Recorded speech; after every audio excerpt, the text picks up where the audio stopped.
Я Валера Заненко, и сегодня мы поговорим о таких шипах, как Feint Long 3. Feint Long 3 это шипы фирмы Butterfly. Они являются длинными шипами и являются самыми цеплючими длинными шипами из всех длинных шипов, которые я играл, которые я пробовал. И, наверное, все-таки на рынке они самые шипы с самым сильным сцеплением. Feint Long 3 являются мягкими шипами. И вот благодаря такой насечке, которая придает вращение, можно давать сильную подрезку на столе. Обычно предпочитают играть толщиной 0,5 единичкой. Без губки я вообще не видел, бывают ли такие шипы без губки. Наверное, бывают, но нет смысла играть им без губки, потому как все-таки за счет губки можно придать мячу более сильное нижнее вращение подрезкой на столе. Есть еще у этих шипов толщина 1,4, 1,7, но она встречается сейчас реже. То есть есть игроки высокого уровня, скажем, я знаю, долгое время играл, и, возможно, сейчас играет Артур Абусев, играет такой накладкой на губке 0,5. Есть вот такой вот момент, опасный момент у этих шипов. Здесь нету халявы у этих шипов. О чем я сейчас говорю? Сейчас расскажу. Значит, если вы берете эти шипы, они будут сопернику понятны, потому что они цепляют мяч. То есть там не будет вот таких вот сильных реверсов, да. Вы можете придавать мячу и нижнее вращение на столе, и нижнее вращение какое-то, да, издали.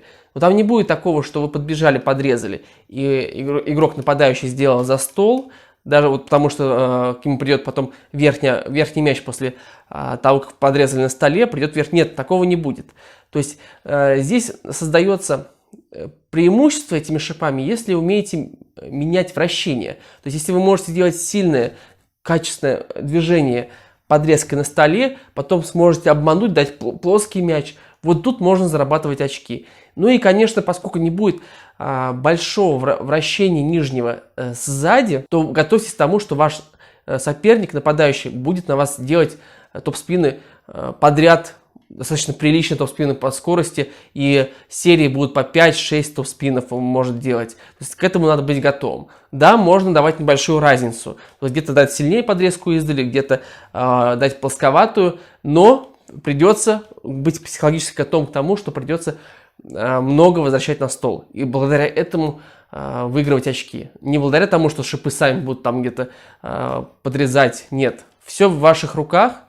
Если вы завысите мяч, поскольку шипы не такие уж быстрые, да, если вы можете, допустим, плохо провели, мяч завысился, вас могут прям вот ударом снести мяч со стола, да, то есть еще важно, мало того, что надо хорошо менять скорость вращения, так еще и необходимо правильно регулировать высоту подрезки, чтобы мяч, ну неважно, идет он на дальнюю кромку стола или на ближнюю, все-таки тут важнее, чтобы мяч не завышался. Можно ли этими шипами атаковать? Безусловно, можно.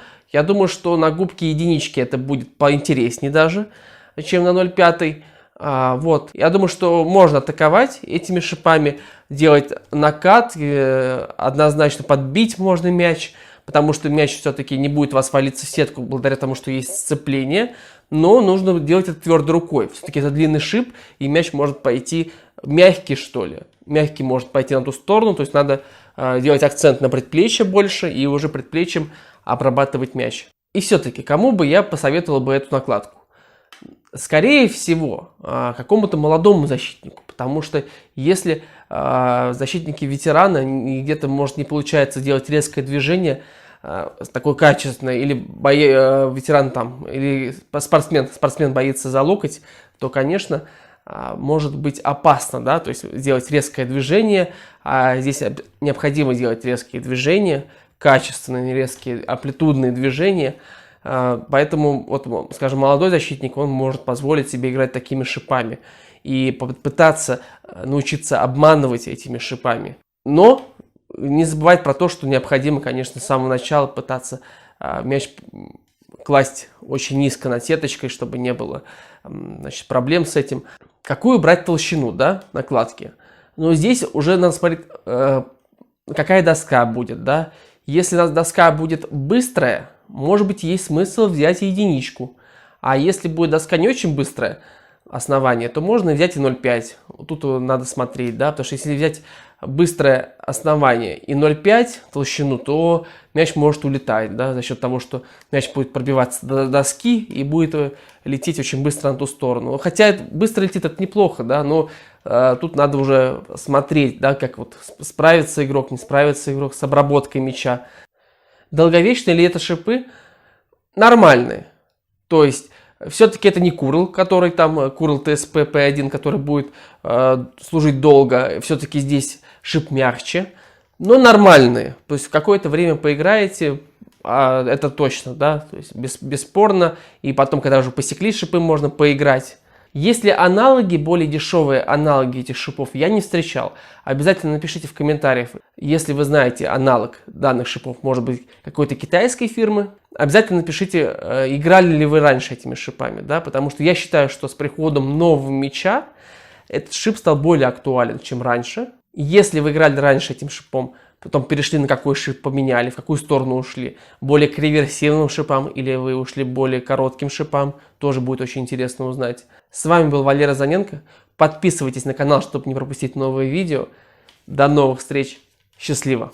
Пока.